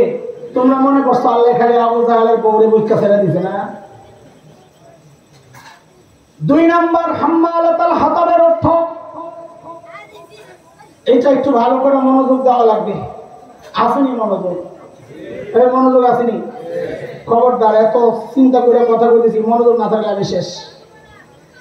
আরবের মানুষরা হাম্মালাতাল হাতাব একটা চরিত্রের মানুষের ক্ষেত্রে ব্যবহার করত। শুকনা লাকড়ি মাথায় নিয়ে নিয়ে ঘুরে চান্স পাইলে আগুন লাগায়, এটা অর্থ। কিন্তু ব্যবহার করতো কাদের ক্ষেত্রে? যারা এক জায়গার কথা আরেক জায়গায় লাগায়, যারা মিথ্যা ছড়ায়, যারা মিথ্যা রটায়, এদেরকে বলা হয়তো হাম্মালাতাল হাতাব। আবু লাহাবের বউ এই কাজটা খুব ভালোভাবে করতো। ওই ঘরে যায় কইতো, এই মুহাম্মদ ছিল বড় খারাপ মানুষ, এর কাছে যাওয়া যাইব না। ওই ঘরে যায় কইতো, মোল্লারা জঙ্গি, এর কাছে যাওয়া যাইব না। ওই ঘরে যায় কয় এরা মৌলবাদী, এদের কাছে যাওয়া যাবে না। ওই জায়গায় যায় কয় এরা উগ্রবাদী, এদের কাছে যাওয়া যাবে না। ওই জায়গায় যায় কয় এরা সন্ত্রাসী, এদের কাছে যাওয়া যাবে না। ওই জায়গায় যায় কয় এরা ভারত বিরোধী, এদের কাছে যাওয়া যাবে না। এক এক জায়গায় এক এক কথা যারা ছড়ায়, এদেরকে বলা হয়েছে কোরআনে হাম্মালাতাল হাতাব। আপনারা মনে করেন না এটা শুধু আবু লাহাবের বউ পর্যন্তই শেষ ছিল। আজকে যে সমস্ত মিডিয়া কর্মীরা দিনের বিরুদ্ধে তাদের অবস্থা, ওই সমস্ত মুন্নি সাহেব, মুন্নি সাহারা, আরো যারা আছে, যারা মিথ্যা রটাইছে, যারা মাওলানা মামুনুল হকের বিরুদ্ধে অপবাদ দিয়ে দিয়া আলেমকে জাতির সামনে খাটো করতে চেয়েছে, যারা মাদ্রাসাকে জঙ্গির আস্তানা হিসাবে মানুষের কাছে প্রচার করে করে উম্মতকে মাদ্রাসা থেকে বিচ্ছিন্ন করার চক্রান্ত করেছে, যারা আলেমদেরকে বিভিন্ন দুশ্চরিত্রের অভিযোগ দিয়া উম্মত থেকে বিচ্ছিন্ন করার এই অপপ্রয়াস চালাচ্ছে, প্রত্যেকটা মিডিয়া কর্মী সবগুলো হাম্মালাতুল হাতাব, সবগুলো আবু লাহাবের বউয়ের সাথে জাহান্নামে যাবে। কথা বুঝতেছেন আপনারা? শেষ ব্যাখ্যা, হাম্মালাতুল হাতাব, এটা আরেকটু মনোযোগ দিয়ে শোনো। ওই বুঝেননি আপনারা? বেশি কঠিন হয়ে গেছে, আমি তো কিতাব পড়ে গেছি। আরেকটা ব্যাখ্যা করেছেন মুফাসসিররা, সেটা হলো জাহান্নামে আবু লাহাবের বউ, আবু লাহাবের আগুনের ইন্ধন। ইন্নাকুম ওয়া মা তা'বুদুনা মিন দুনিল্লাহি হাসাবু জাহান্নাম, মূর্তি আর পাথর এগুলা মাথায় করে করে আইনা আবু লাহাবের আগুনকে প্রজ্বলিত করবে। কি মানে? যে দুনিয়ায় দ্বীনের বিরুদ্ধে তোমার সহযোগী যারা ছিল এদেরকে দিয়ে আল্লাহ তোমারে শেষ করবো। এটার একটা ছোট্ট প্রমাণ আপনাদেরকে দিই। আল্লাহর হাবিব যখন মদিনা, তখন পারস্য সম্রাট খসরু পারভেজ, সে তার অধীনস্থ ইয়ামানের গভর্নর ছিল তখন বাজান, বাজানের কাছে নির্দেশ পাঠাইছে, তুমি মদিনায় 2 জন লোক পাঠাও, তারা যেন মুহাম্মদকে গ্রেফতার করে পারস্যে নিয়ে আসে। নাউজুবিল্লাহ কইেন না, আপনার তো খারাপ লাগে না? তো হুজুর করে গ্রেফতার দেখতে দেখতে আপনার অভ্যাস হয়ে গেছে। বাজান 2 জনকে পাঠাইছে মদিনায়, কাকে গ্রেফতার করতে? মুহাম্মদকে, নবী আলাইহিস সালাম। আল্লাহর নবীকে আল্লাহ একটা অলৌকিক বৈশিষ্ট্য দিয়েছিলেন, সেটা হচ্ছে রউব। নবী বলেছেন নুসিরতু বির-রউব, দেখলে ভয় লাগে। আরে দেখলে তো সাপেও ভয় লাগে, সাপের ভয় আলাদা, রোগ আলাদা। রোগ মানে হচ্ছে সাপ মানে সে আমার ক্ষতি করবে, রোগ মানে আমি যদি তার ক্ষতি করি তাহলে আমি শেষ। রোগ মানে এটা। বহুদূর থেকে কাফেরদের দিলের মধ্যে নবীর একটা ভয় আল্লাহ ঢুকাইয়া দিয়েছে।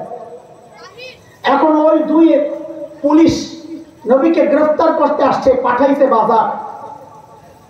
মদিনায় আয়েশা নবী আলাইহিস সালামের কাছে বলতেছে, আমাদেরকে সম্রাট খসরু পারভেজ বাজানের কাছে নির্দেশ পাঠিয়েছে আপনাকে ধরে নেওয়ার জন্য। যে তার কথা কাঁদতেছে আর বলতেছে, আপনারে ধরে নিতে পাঠাইছে করে।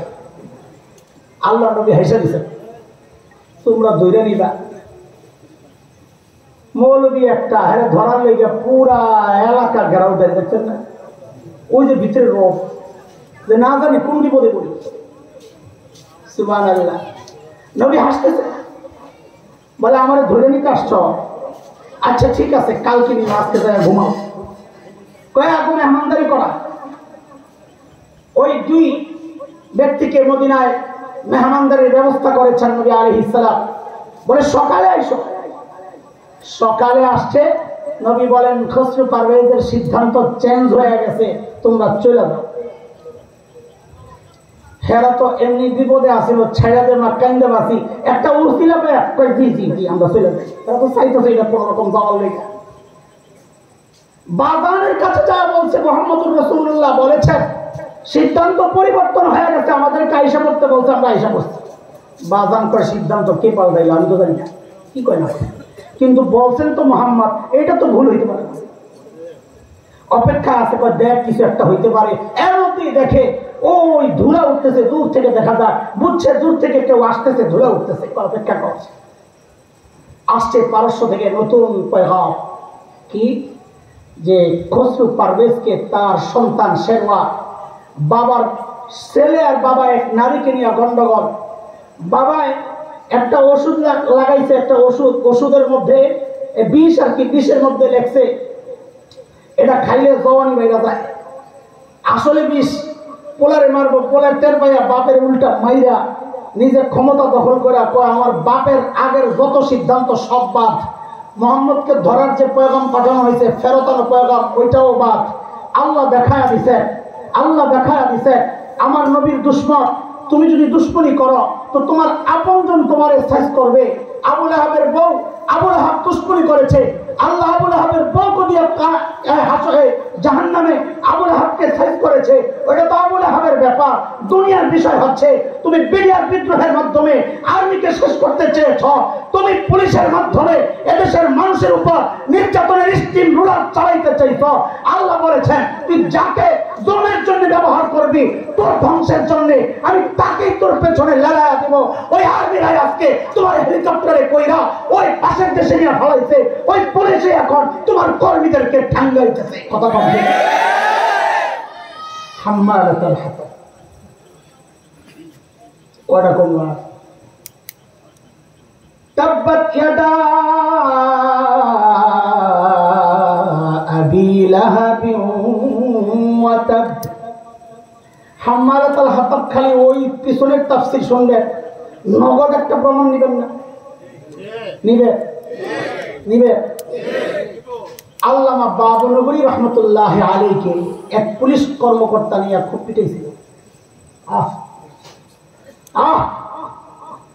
হযরতের পাওগুলারে অক্ষত করে দিছিল। জানি আল্লাহর সিস্টেম পাল্টান নাই, আল্লাহর সিস্টেমের পরিবর্তন হয় না। সুন্নাতুল্লাহি আল্লাতী ক্বাদ খালাত মিন ক্বাবল ওয়া লান তাজিদা লিসুন্নাতিল্লাহি তাবদীলা। সে ওই যে খরচ পারবে সাইজ করছি, বাবনগরে কষ্ট দিত পুলিশ কর্মকর্তা, তোমার ঘরে আল্লাহ ঐশী বানায়া দিয়েছেন। এই ঐশী সেই ঐশী যে ঐশীর বাবা বাবনগরীকে নির্যাতন করেছিল, আল্লাহ প্রতিশোধ দিয়েছেন। ঐশীকে দিয়ে আল্লাহ বাবাকে হত্যা করেছে। কয়টা দেখাবো তোমাদেরকে? হাম্মালাতাল হাতাব।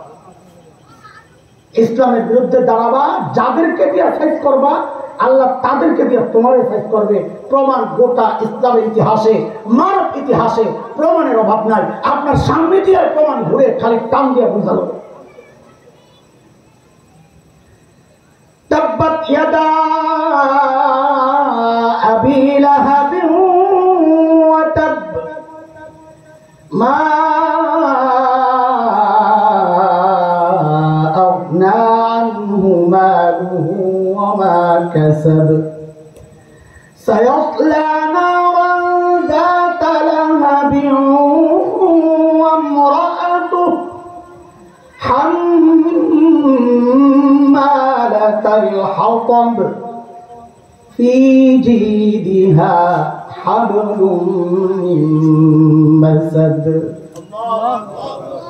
আবু লাহাবের বউয়ের আরেকটা চরিত্র বৈশিষ্ট্য আল্লাহ বলছেন, ফি জিদিহা হাবলুম মিন মাসাদ। মাসাদ খেজুর গাছের যে ছিলকা আছে ওগুলা দিয়ে রশি বানানো, ওই শক্ত রশিকে বলা হয়তো মাসাদ। আবু লাহাবের বউ ওই যে চলতো চলতো খুব গর্বের সাথে, নেতার বলতো, লোহার শেকলের চেয়ে মোটাতে রাস্তায় হন হন করে চলতো। এমন মহিলা আছে না, এদেরকে বলতেছে আল্লাহ তাআলা, যদি না আবার আগে যাবেন। আবু লাহাবের বউ ওই কাজটাই করতো, রাস্তায় হন হন করে চলতো, গলায় বড় এরকম হাত, গর্বের একটা অহংকারের হাত। আল্লাহ বলছেন, মুফাসসিররা ব্যাখ্যায় বলে ফি জিদিহা হাবলুম মিন মাসাদ। আল্লাহ তাআলা এই গলার মধ্যে জাহান্নামে লোহার শেকল লাগায়া দিয়ে দিয়ে আল্লাহ শাস্তি দিবেন। আল্লাহ জানায়া দিচ্ছে দুনিয়ায় তুমি যেটা নিয়ে গর্ব করো ওই মাল আল্লাহ তোমার গলায় ঝুলাইয়া দিবেন। আল্লাযীনা ইয়াকনিজুনা আয-যাহাবা ওয়াল-ফিদ্দা ওয়া লা ইউনফিকুনাহা ফি সাবিলিল্লাহ ফাবাশশিরহুম বিআযাবিন আলীম ইয়াওমা ইউহমা আলাইহা ফি নারি জাহান্নাম ফাতুকওয়া বিহা জিবাহুহুম ওয়া জুনুবুহুম ওয়া যুহুরুহুম। আল্লাহ মাল দিয়া, লোহা দিয়া, সোনা দিয়া আল্লাহ ছেদ দিবেন, আল্লাহ পিছনে ছেদ দিবেন, সামনে ছেদ দিবেন। অন্য হাদিসে আসছে গলায় ঝুলাইয়া দিবেন। যেই মাল তুমি জমা করেছ, যেই মাল তোমার অহংকারের কারণ, যেই অস্ত্র তোমার অহংকারের কারণ, যে মাধ্যম তোমার অহংকারের কারণ, আল্লাহ জাহান্নামে ওগুলা দিয়েই তোমাকে শাস্তির ব্যবস্থা করবেন। আমার বোনরা, বেপরদায় যারা চলে আপনাদের জন্য বলা, আজকে যে জায়গাগুলো খোলা রাখছেন কসম আল্লাহ, ওই জায়গাগুলো আল্লাহ জাহান্নামের আগুনে আপনাদেরকে জ্বালায় জ্বালায় শাস্তি। আমার বহু বোন আছে, তারা পর্দা করে, পর্দা যে করে বললে তো কষ্ট পাবে, বলবো দোস্ত, এটা বলবো। পর্দা তো করে, কিন্তু পর্দা না, এটা পর্দার অর্থই তো বুঝে নাই। পর্দা কাকে বলে? এই এখানে তো বোনদের স্বামীরা আছেন, মেয়েদের বাবারা আছেন, হ্যাঁ বোনদের ভাইরা আছেন, একটু আমাদের এই দাওয়াতটা আল্লাহর রাস্তে পৌঁছায় দিয়ে, নাইলে কিন্তু আবুল আহাবের বউয়ের লোকের হবে হাসর। আমরা জানি না, আমরা আমাদের আওয়াজ পৌঁছায় দিচ্ছি। সেটা হলো কোরআন সূরা নূরে 31 নম্বর আয়াত। সংখ্যাটা এই জন্য বলে দিলাম যে তাফসীরে দেখাইয়া বুঝাইয়া দিবেন যে এই দেখ কোরআনে আছে, দেখ এটা মৌলবীর কথা না, তোরা মনে করিস না মৌলবীরা বানায় বানায় কয়। আয়াত নম্বর কত? কোন সূরা? আল্লাহ বলেন ওয়ালা ইউবদিনা যিনাতাহুন্না, মেয়েরা যেন ওদের সৌন্দর্য প্রকাশ না করে। এটা হলো পর্দা। বোরকার নাম পর্দা। পর্দা হলো মেয়েরা যেন তাদের সৌন্দর্য ওপেন না করে, গোপন করে। সেটা যদি ছাড়া চট পয়রাও হয় ওইটাই পর্দা, সেটা যদি যে কোনো একটা কাপড় দিয়ে নিজেকে ঢেকে রাখা হয় ওইটাই পর্দা। কিন্তু বোরকা পরার পর যদি সৌন্দর্য গোপন না হইয়া উল্টা ওপেন হয়, তাহলে ওয়ালাইউদ্দিনা যিনাতাহুন্না হবে না, সৌন্দর্য গোপন হবে না। এটার নাম পর্দা না, এটা পর্দার নামের ধোঁকা, এটা পর্দার নামের ফ্যাশন। এই জন্য টাইট ফিট বোরকা এটা পর্দা হইতে পারে না, কারণ টাইট বোরকা দিয়া সৌন্দর্য গোপন হয়। আপনারাই বলে গোপন হয় না ওপেন হয়? রঙিন বোরকা দিয়া সৌন্দর্য গোপন হয় না ওপেন হয়? ডিজাইনের বোরকা দিয়া সৌন্দর্য গোপন হয় না ওপেন হয়? এই জন্য বোরকাওয়ালারাও বুঝা গেছে এই বোরকা পর্দার বোরকা না, এটা ফ্যাশনের বোরকা। বোরকাওয়ালারা বুঝা এখন বোরকা হাউস দেখে না। বিশ্বাস না করলে আমাদের এলিভেন্ট রোডে আছে, নাম দিছে ফ্যাশন হাউস। বোরকার দোকানে না, কারণ এরা বুঝা গেছে এরা এখন পর্দা করে না, এরা ফ্যাশন করে। এই জন্য বোরকার দোকানের নাম দিছে কি? কসম আল্লাহর, যেই বোরকা ফ্যাশন হাউসে বিক্রি হয় ওই বোরকা শরীয়তের বোরকা হইতে পারে না। এটা ওয়ালাইউদ্দিনা যিনাতাহুন্নার যে দাবি এটা মিটায় না। আমাদের এক বন্ধু একবার বলেছিলেন মেয়েদের মুখ খোলা জায়েজ আছে, মনে আছে নি আপনাদের? ফতোয়া আসছিল মেয়েদের মুখ খোলা জায়েজ আছে। হ্যাঁ, মুখ খোলার বন্ধ করার ব্যাপারে স্পষ্ট কোনো আয়াত নাই এই জন্য বলেছেন, কোনো হাদিস নাই এই জন্য বলেছেন মুখ খোলা জায়েজ, কিন্তু শরীয়তের মিজাজ বুঝে নাই। শরীয়ত বলেছে ওয়ালাইউদ্দিনা যিনাতাহুন্না, সৌন্দর্য প্রকাশ যেন মেয়েরা না করে। ও দোস্ত, আপনি জানেন না কেন এটা? মানুষের সৌন্দর্যই তো চেহারা। মানুষের সৌন্দর্য কোথায়? মানে আল্লাহ যদি বলছেন সৌন্দর্য গোপন করো, তার মানে আপনি কইবেন আল্লাহ তো চেহারা বন্ধ করতে কয় নাই, সৌন্দর্য গোপন করতে কইছে। কাজে আমি মুখ খুলি, হাতে মৌজা লাগাই, পায়ে মৌজা লাগাই না, এটা নিয়ে বুঝছেন? তো বউ দেখতে যায় খালি পাও দেখছেন না চেহারা দেখছেন? কেন চেহারা কেন দেখলেন? চেহারা কেন দেখলেন? আপনি বিয়ে করবেন পাও দেখা?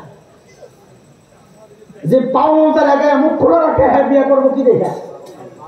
হ্যাঁ মুখ দেখবো না, কারণ মুখে তো হ্যাঁ সৌন্দর্য না।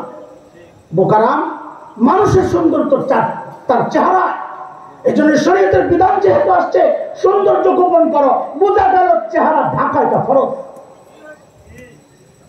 কাজে আমাদের যে সমস্ত বোনরা পর্দা করেন, শরীয়ত মানেন, কিন্তু চেহারা খুলে রাখেন, আপনি নিশ্চিন্ত থাকেন এটা যে আপনি শরীয়তের বিধানকে অমান্য করছেন, আপনি আল্লাহর আয়াতকে অস্বীকার করছেন। আল্লাহ না করুন আপনার হাসর যেন আবুল আহাবের বউ উম্মে জামিল বিনতে হারব ইবনে উমাইয়ার সাথে না হয়।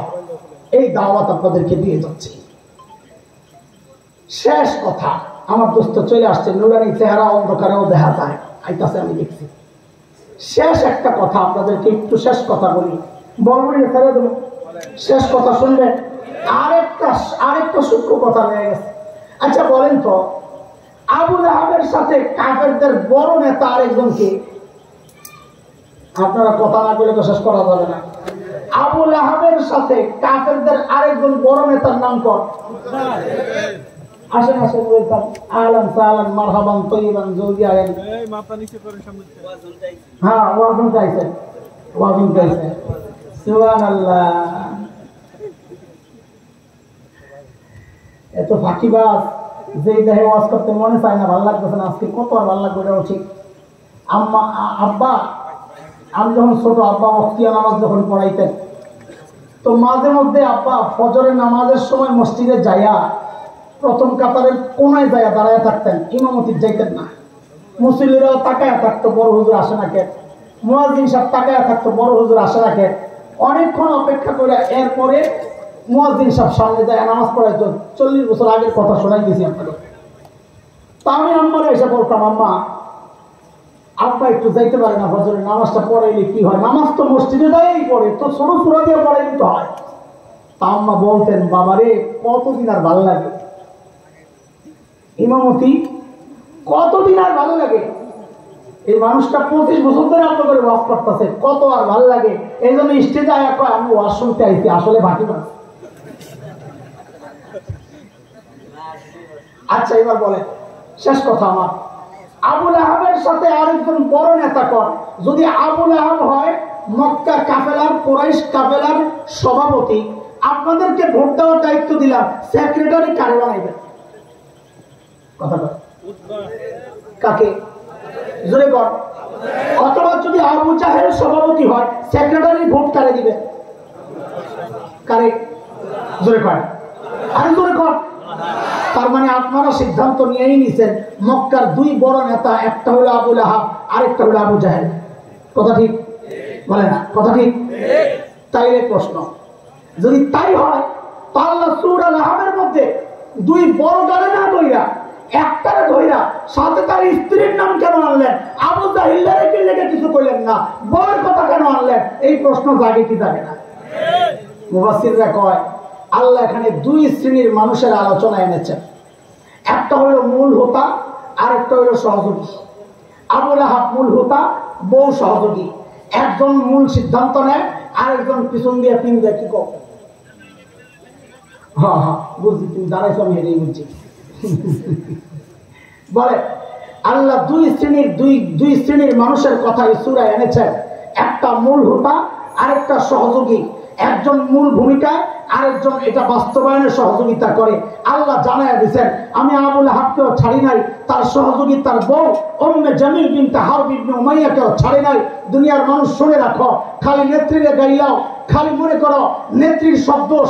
শুনে রাখো, তোমরা যারা সহযোগী ছিল, আল্লাহ যেমন সহযোগীদেরকে ছাড়ে নাই, এদেশের মানুষ ওই স্পেন্সারদেরকেও, ওই সমস্ত জালিম ফ্যাসিস্ট হাসিনার সহযোগী যারা ছিল, ওলামাদের বিরুদ্ধে ওই জালিমের সহযোগী যারা ছিল, আল্লাহর কসম একটাকেও ছাড় দেওয়া হবে না।